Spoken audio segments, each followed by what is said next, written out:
Welcome back to The Explainer. Today, we're dissecting a hilarious and honestly painfully accurate depiction of tactical shooter team dynamics. I mean, if you've ever locked in a support role, you already know the absolute chaos that unfolds trying to wrangle hyper-aggressive duelists. We're talking about players fueled by pure adrenaline, completely consumed by an insatiable need to just click heads, and seemingly determined to throw round after round away.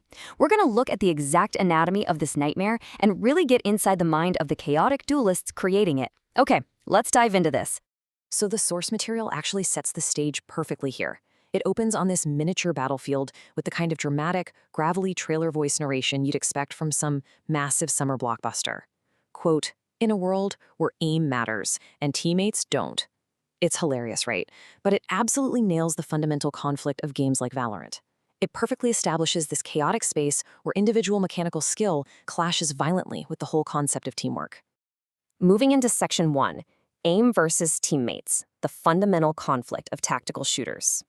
Now, what's really interesting about this slide is how it defines the duelist role, because it instantly sets the stage for the absurd behavior we're about to analyze. A duelist is basically a hyper-aggressive character class. Think agents like Jett, Phoenix, and Reyna. Now, on paper, their primary function is to engage enemies head-on.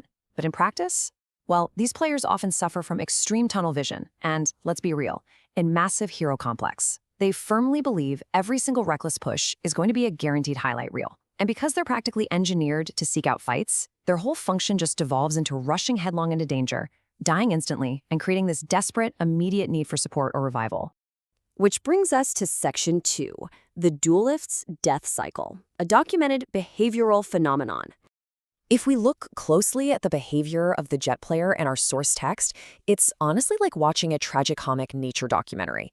There's this deeply ingrained, almost instinctual pattern to how these aggressive players operate, and it is completely detached from the reality of the game unfolding around them.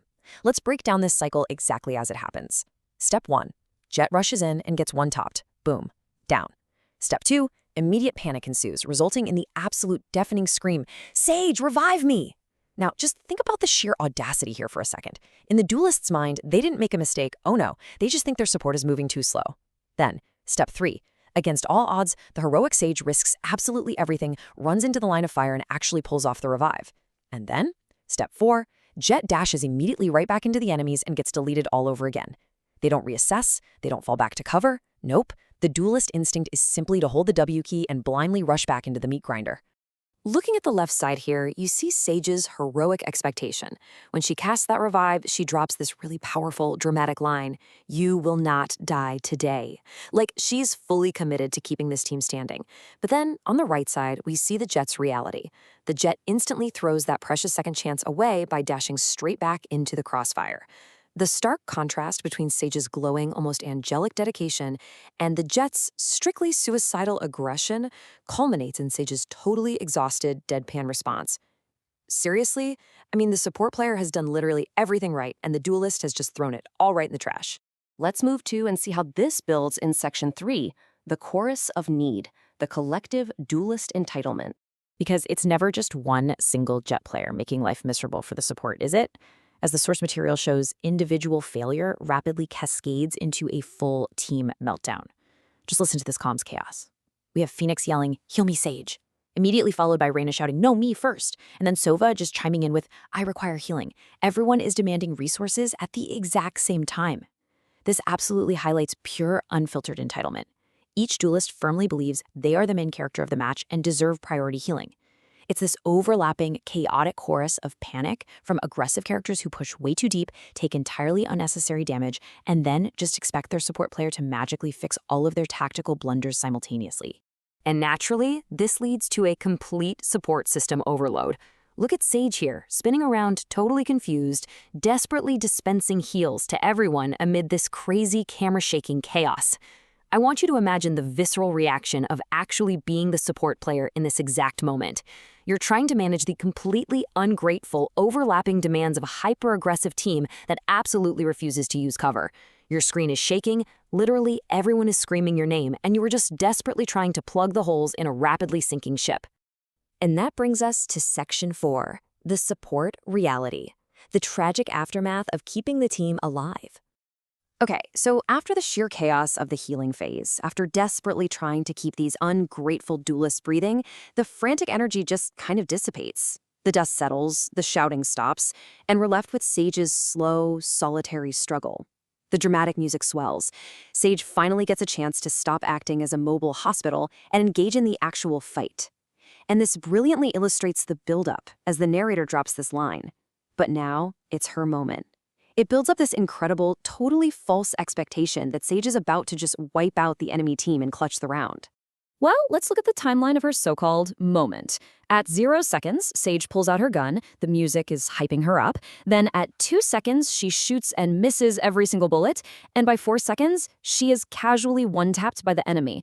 It is a tragically brief spotlight. But think about exactly why this happens. When a player is forced to spend all of their mental energy and focus just spinning in circles healing aggressive duelists, their combat focus gets completely shattered. By the time Sage actually gets to pull her gun out, the rhythm of the firefight has completely passed her by. And what exactly is the reward for her ultimate sacrifice? The second she drops, the teammates, who, mind you, are only alive because she spent the entire round healing them, chime in collectively, "Where was Sage?" It's infuriating, isn't it? It's the ultimate irony.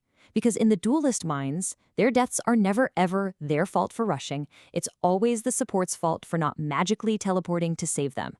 They sprinted headfirst into danger, demanded constant attention, and then immediately shifted the blame to the only person who was actually keeping the whole team functional. Which leads us to the end screen statistics. Look at this number right here, 0. That is Sage's kill count.